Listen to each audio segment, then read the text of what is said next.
বন্ধুগণ নমস্কার। তা আমি শুরু করতে চাই বন্ধুর থেকে শুরু। বন্ধুকে চেনা যায় তোমার বাড়িতে কোনো দুর্ঘটনা হলে, তারপরে বন্ধুকে চেনা যায় বন্ধু কে কীরকম। ঠিক আছে? আচ্ছা, তারপরে চিনতেছি মাকে। মাকে চিনতে পারবা তুমি কখন? যখন তুমি বিয়ে শাদি করবে, তার যদি মন মতো যদি কোনো বউ ওঠা বসা না করে, তখন তুমি চিনতে পারবা মাকে।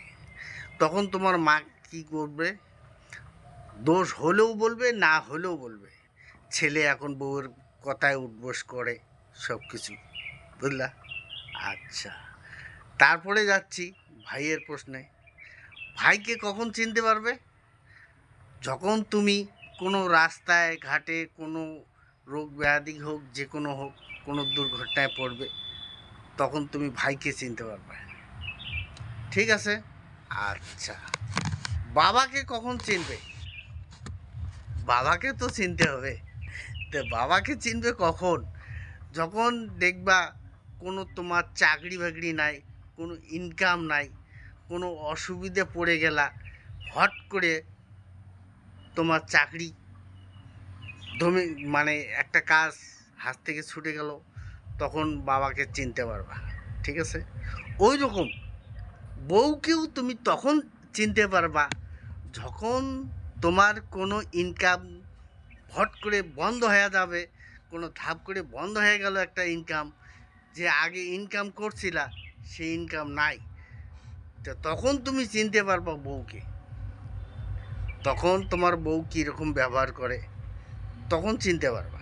ঠিক আছে? আচ্ছা, আরেকটা প্রশ্ন, গ্রাম প্রতিবাসীকে কখন চিনতে পারবা? যখন গ্রাম প্রতিবাসীর কোনো অসুবিধা হবে, যদি তুমি না যাও, তুমি যদি কাজে তার হাত না বাটাও, কোনো অসুবিধা হলো তুমি ফট করে গেলা, কোনো দুর্ঘটনা হলো তুমি ফট করে গেলা, কোনো তোমার কোনো অসুবিধার মানে কি, কোনো ঠেকা বেঠাকা পড়লো, তুমি যদি না দাও, তখন তুমি চিনতে পারবা তোমার গ্রামবাসীকে। ঠিক আছে বন্ধুগণ?